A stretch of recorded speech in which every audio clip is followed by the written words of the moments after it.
Hello, welcome. It's another edition of Talking Taylor. Now Tuesdays at 6 p.m.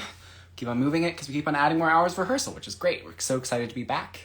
Today we are so lucky to be joined by none other than most senior member Eran Bugge. So excited to get to talk to her. So we hope you will join us for a little bit, hear her chat, and let's see if we can get her on. All right, here we go. Da, da.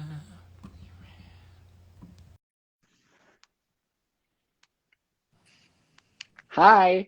Hi. Hi. Everybody, we are joined by senior member Eran Bugge. Did I ever tell you that I, much like everybody else in the world, always just read your name as Eran for the longest time? And like, I can't tell you when it was that I first heard your name. I'm fairly certain it was like right when I got to the studio the first time and somebody was just like, Eran. And I was like, who? Who was that? Oh, who? Who? But you know, like nobody says our names. They all read it. So that's the thing. So. Totally. And mine's a weird one, so. But it makes sense. Like once you start like, and to me, you're always going to be Eran for like the end of time. That suits you so well. But at the Well, and beginning, I actually, my college roommates told me after my mom visited once, they yeah, said, you pronounce your name wrong. And I was like, what? And I think it's because from years and years of emphasizing the E, yeah, um, but my mom says it correctly as Iran, like more emphasis on the ran. But I've been uh, forever to get people to say E at the E. beginning of it. Yeah. It's fine. E's Yeah. are hard. I got two of them. It's fine. That's why Uh, you all just call me Bug now, and that just makes it easier. exactly, Yeah. exactly. So Iran, we have so much to talk about today. I'm so excited. Everybody listening in, please write questions. We want to hear about them at the end. We're going to answer them. Feel free to like use the little like question thing. It's now moved over like once. Last time we did this, but little circle with the question mark in it. Put it in the chat. I'm going to be looking at it. We're going to ask that at the end. So let's start. So Iran, briefly tell us, I want to know like what was the trajectory of growing up in Florida and then coming to the Taylor Company? I know it's a lot to fit in for a little bit, but give us a little bit of your backstory. How did you get to Yeah. be here? I started dancing when I was bitty bitty, like 3 years old. And Actually, you're so much bigger now. I'm so much bigger now. My I learned much later in life. My creative movement teacher loved Paul Taylor so much that she named her son Taylor. And she came to a show at City Center early in my career just because she loved Paul Taylor and she didn't know I was in the company. Like my mom happened to be there and I got to see her backstage. It was very exciting. But I grew up dancing. It was called Southern Ballet Theater when I first started, but now it's called the Orlando Ballet School. And we had great ballet training, like pretty, strict ballet training. It changed hands a few times. There was a Vaganova year, a few little while. I sort of ended with a more like Balanchine, New York City Ballet influence, but Okay. lots of really great ballet training. And I was so lucky, like really early on, to have modern training, like really good Oh, modern training. There's a woman named Ellie Potts. She is amazing. She's at I think the Douglas Anderson High School down there where Susan yeah. Dodge, Yeah. Taylor is. Um, and she taught us Humphrey style Oh, wow. modern, and I adore her still. I got to go take her class actually about a year ago. Today I was back in Florida with visiting my parents just before all this lockdown stuff happened. I got to take her class again for the first time That's in a long. fun. Um, and then when I was graduating high school, I knew I wanted to pursue dance. At that point in time, I think I did want to pursue ballet, and in my teenage brain was like, ballet dancers' careers aren't as long as modern dancer careers, so I was like, I should do ballet first, Hmm. and then I could do modern dance for longer. Yeah. Uh, and I wanted to get a college degree. And I sort of also decided that just a dance degree, doesn't guarantee you a job. Um, well, that was one of the reasons why I chose the Heart School is they had the pedagogy degree. So I Hmm. was like, a teaching degree felt like an investment in my future beyond my performance career. Smart. And I ended up at the Heart School. Peggy Lyman was the director at the time, and one of my great mentors, Katie Stevenson, was one of the modern faculty at the time. And it was actually Katie Stevenson she got her MFA, I think, at Michigan when Hmm. Mary Cochran was there. Oh. Also, when Julie Tice was an undergrad there. Oh, And there wow. was one summer where Julie Tice was the brochure cover for the summer intensive. Um, and Katie said, handed it to me, and she was like, "This is my friend, and you should go do this." And I totally fell in love. And both Katie and Peggy just like were so encouraging to me. They were like, you look like a Taylor dancer. It suits you." And I fell in love. And then Wait, who were some of your first teachers at the intensive? I just want to know because I haven't heard this before. Mary Cochran ran the program my first Oh summer. my gosh. No, wait, lies. Susan McGuire, I think. Susan McGuire ran it one year. Mary Cochran ran it the other year. I don't remember who was first. But Um, fabulous. Rachel Berman was one of my first teachers. Orion was one of my first teachers. Mm. Ken Tosti. Um, I had some David Grinke. Oh wow, you got it all. Joelle taught us chewing gum. Nice, nice.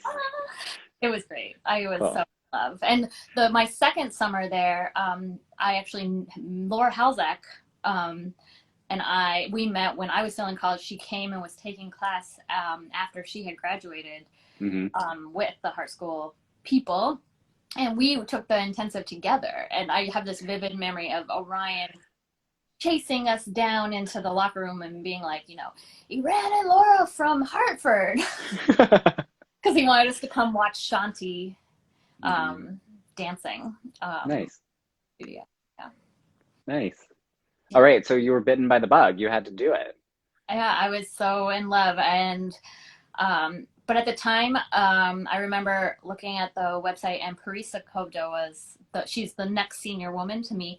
She had been hired 2 years before. I was sort of like, Oh wow. there's like never an opening in this company. Like when, and I wrote a letter to my dad, an email to my dad. I think I still have it, saying like, that I wanted to move to New York, and I would get like a job to pay the bills, and I was going to take class at the Taylor School, and this is how much it costs, and this is how much my rent's going to be, and hopefully I'll get into Taylor too, basically was my plan, my goal.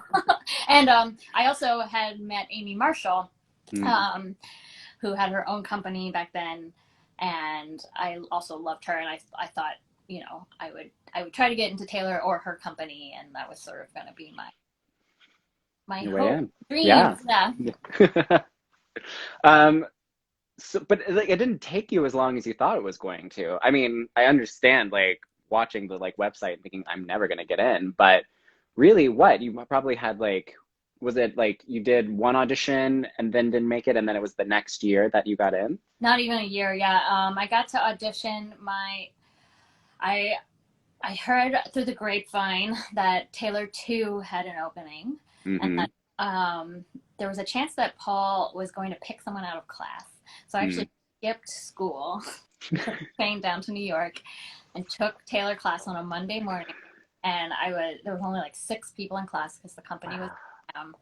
And I was dancing. I think we were going one at a time. Patrick Corbin was teaching. I was dancing down the diagonal in the old studio. And like once you get down the diagonal, you turn to walk up stage. The door to the studio was there, and Paul was standing there.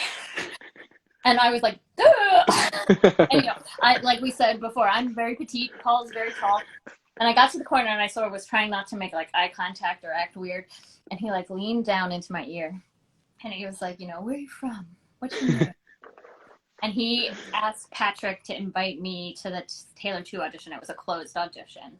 Uh-huh. So then I got permission, and they let me come and take class once a week leading up to that audition. And I would crash on Laura Halzak's couch. Nice. And we both went to that audition. That was the audition where Latara got hired into Taylor 2. Right. It was down. I remember it being a brutally long audition. I don't know if I've made it bigger than it was in my mind. I felt like we just kept teaching us rep. They kept teaching us rep, and they kept teaching us rep. And it was like down to 6. There was only 6 women left when he chose, which I feel like over my now watching auditions, he often came to his conclusion sooner, I feel like Hmm. there were still like 20 people in the room when he knew. Right. Um, and Laura was one of those six, I was one of those six, and Latara. Right. So But one wonders if he had an inkling that like he was going to need somebody else sooner rather than later, like it was coming. You know what I mean? yeah, and then But I think it was that Sylvia had been out for a hip injury. hmm I'm a little fuzzy on these details because it was, just before me, but I yeah. think he was planning on returning. And then Mm, so that summer, they announced the audition for the main company with only like a month or two to spare. It was like a very because I think she just sort of either her doctors or her decided that she couldn't right. full time, and Yeah. that was crazy because she was very tall too. She was one of the more statuesque women in the company. And Right. I remember at my audition, he had Julie Tice come stand next to me Yeah. to see how we compared size wise, because I think nobody sort of expected him to hire such a small woman that day. I remember when he did that to like Rob and Alex. Like Rob had to go up and stand next to Alex to like compare sizes.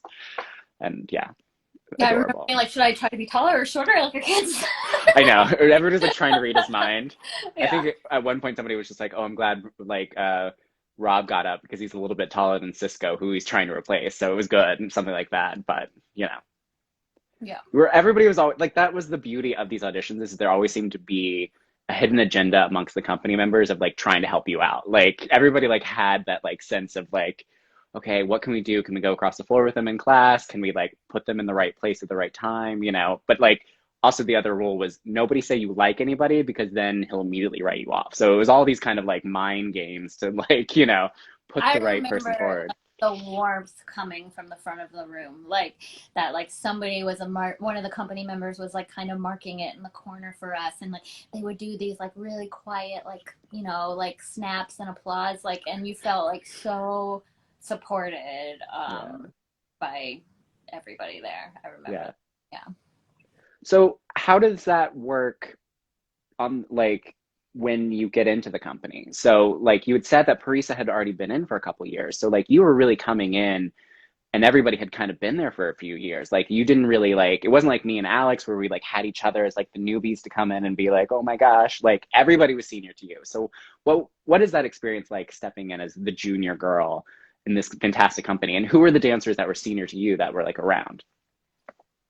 It was crazy. It was also crazy because I auditioned on a Sunday and I started on a Monday. Like there Oh was god. no, which in some ways, like I didn't know that wasn't normal.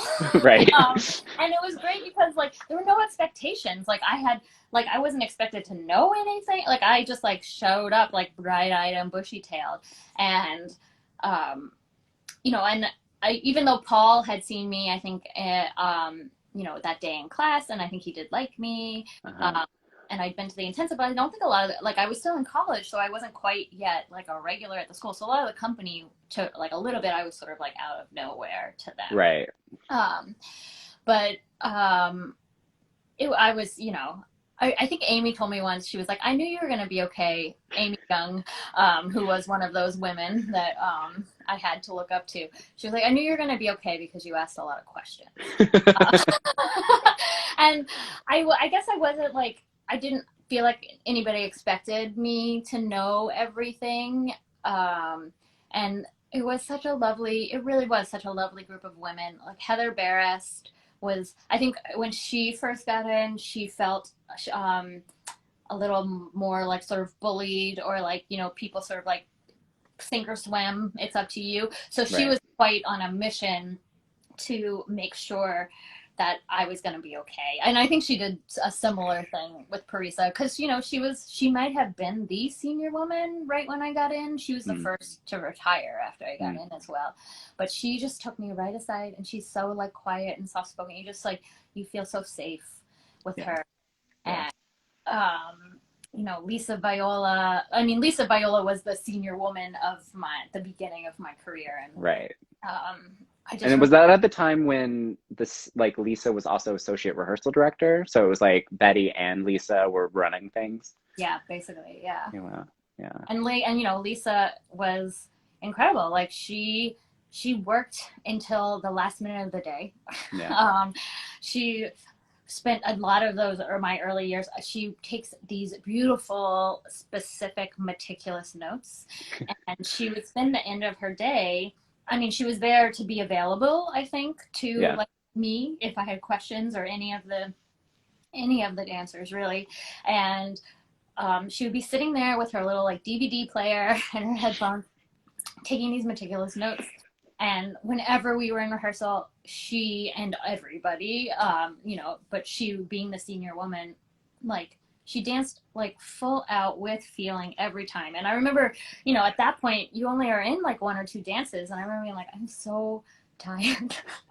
Like, I don't know if I can do it.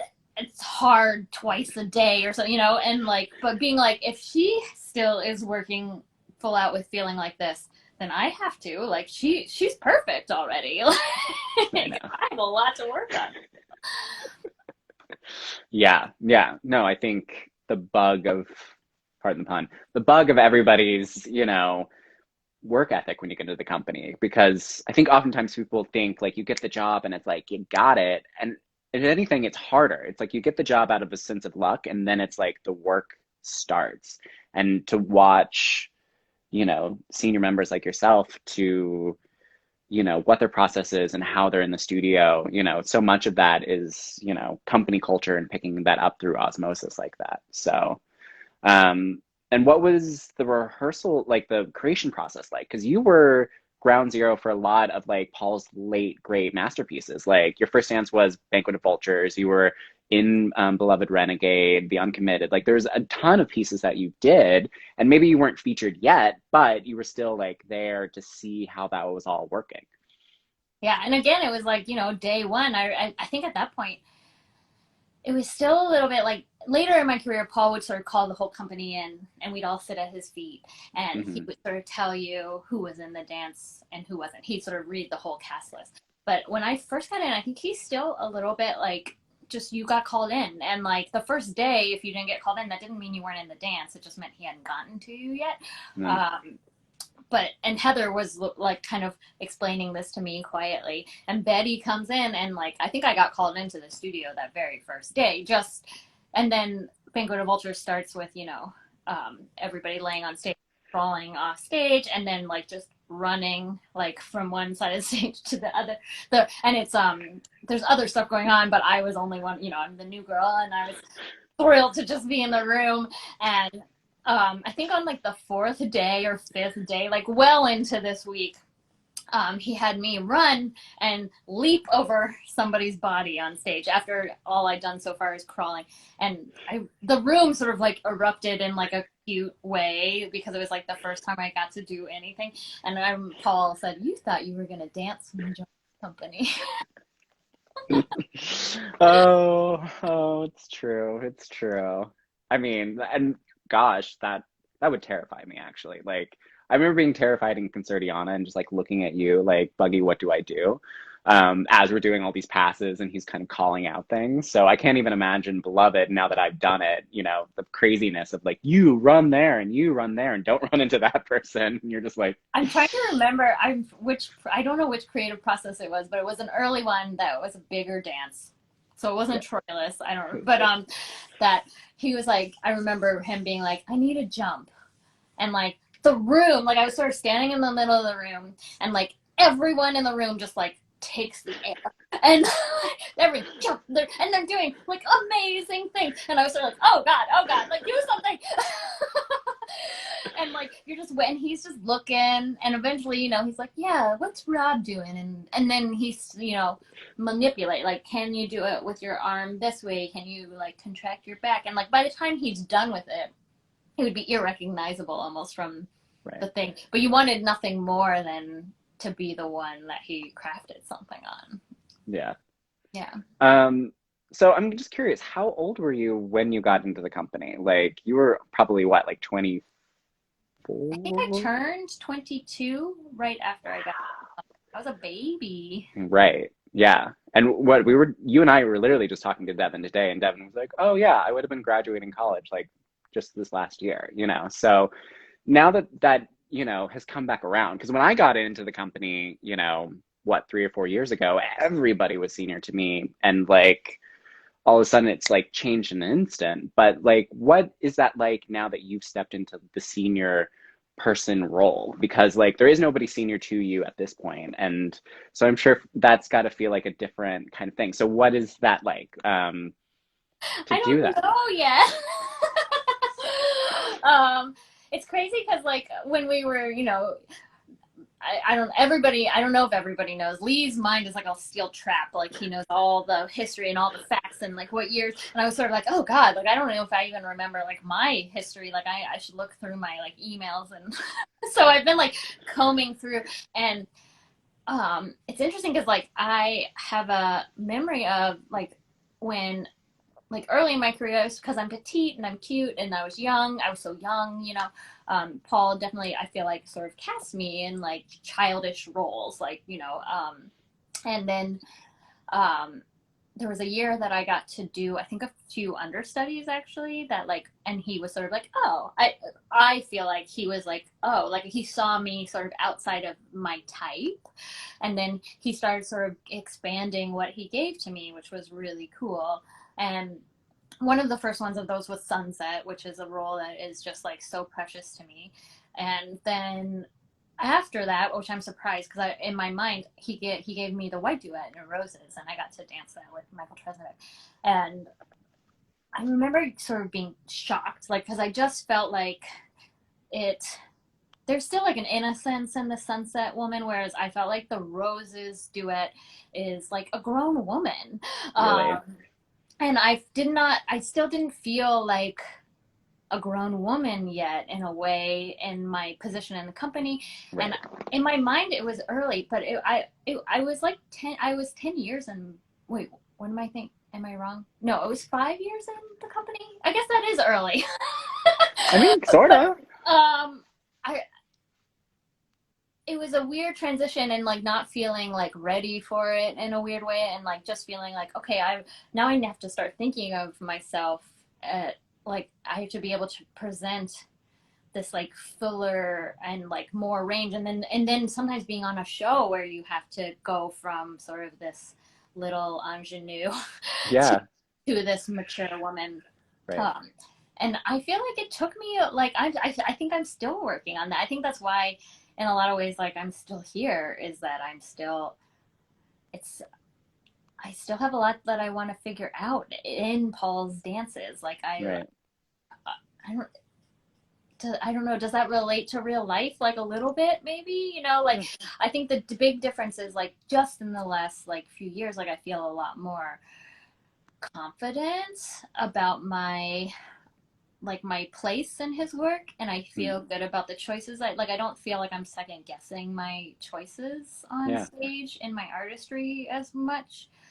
And I think like I really love like I'm really inspired by all the new dancers too. Like I miss sort of like, I got to dance with some of these people for so long. Some of the Yeah. people that were above me, and I admired them for so long and like trusted them, and in a way like almost like hung on to their little coattails, and like then like that experience, I'm sure you've already had it maybe, of like like you do a dance and like you're next to Amy Young and like I'm like part of my brain is like, you don't have to know this that well because you just have to stay with Amy. Yeah. It's like when And I then do duets with you, Buggy. yeah, and then Amy retires and the dance comes back and you're like, yeah, like I have to know what I'm doing because now somebody next to me is counting on me, and Right. it like there's so many layers to these Yeah. dances that like you can peel away, and it's really interesting, and I love watching new people go into them, and I love dancing next to them, and Yeah. it's a really different feeling, and it's like yeah, it's I miss I miss people, but I'm really excited to be able to witness and share the stage with all these new people.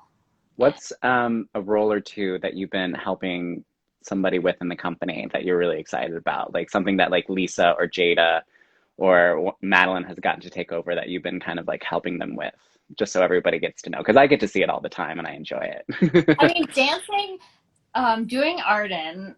with Jada and Madeline. Yeah. And and that was like one of those first dances that we got to revisit post quarantine. And I mean, Jada is.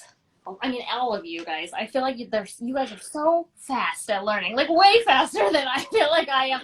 I mean, she kind of like blew my mind at like. I feel like there was a day when we weren't even supposed to do the women's trio, and they were just like, "Well, let's go ahead and do it," and like she just knew it. Like, and it's cool, like, because I've danced those roles with,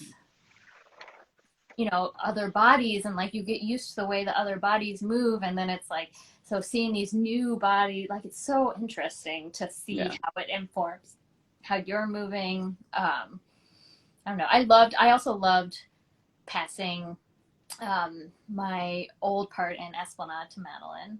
Yeah.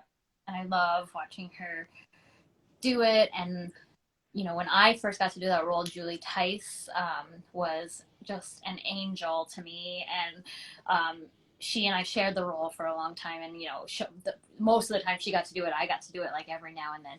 And she would come in and watch Esplanade rehearsal every time and like take notes just for me. Like, Yeah. so it was one of the dances that I got probably like the most hours of coaching on, because Julie was so generous Yeah. with me.